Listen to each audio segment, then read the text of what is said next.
શું મળે છે ભાઈ અહીંયા? વણેલા ગાંઠિયા. વણેલા ગાંઠિયા? રેકડીમાં તો એમ લખ્યું પૂરી શાક મળે છે. પૂરી શાક ની રેકડીએ પૂરી શાક જ મળતા હોય ભાઈ. તો એક પ્લેટ આપી દો. હાલો બનાવી દઉં. ખમાઉ ચાવી લેતો આવું. અરે ભાઈ ગાડીમાંથી ચાવી કાઢવાની જરૂર નથી, અહીંયા બધું આપણું જ છે. તો વાંધો ને બનાવો હાલો. 5 જ મિનિટ તમે બેહો ભાઈ.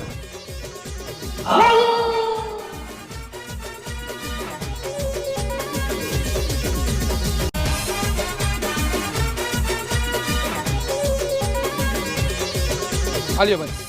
ગાડી ક્યાં મારી? આવ્યો તો ક્યાં ગાડી મારી? મને શું ખબર? તારા કારણે જ મારી ગાડી ચોરાઈ ગઈ છે. ગમે થાય મને મારી ગાડી જોઈ, નકર જેવું મેં અમદાવાદમાં કર્યું હતું ને એવું અહીંયા થાય. શું થાય છે ભાઈ? મારે અહીંયા ધંધો કરવાનો છે હો. એ તારે જોવાનું, મારે નહીં. મને મારી ગાડી જોઈ. હજી એક ફેરે તને કહું, જેવું મેં અમદાવાદમાં કર્યું હતું એવું અહીંયા રાજકોટમાં થાય. અરે ભાઈ તો હાલો તમે મારી ભેગા, હું તમને નવી ગાડી લઈ દઉં. હાલ. અરે ભાઈ મેં તમને ગાડી તો લઈ દીધી, પણ તમે અમદાવાદમાં શું કર્યું હતું ઈ તો કયો. અમદાવાદમાં મારી ગાડી ચોરાઈ ગઈ હતી ને, પછી હું હાલીને ઘરે વયો ગયો તો એમાં કરવાનું શું હોય?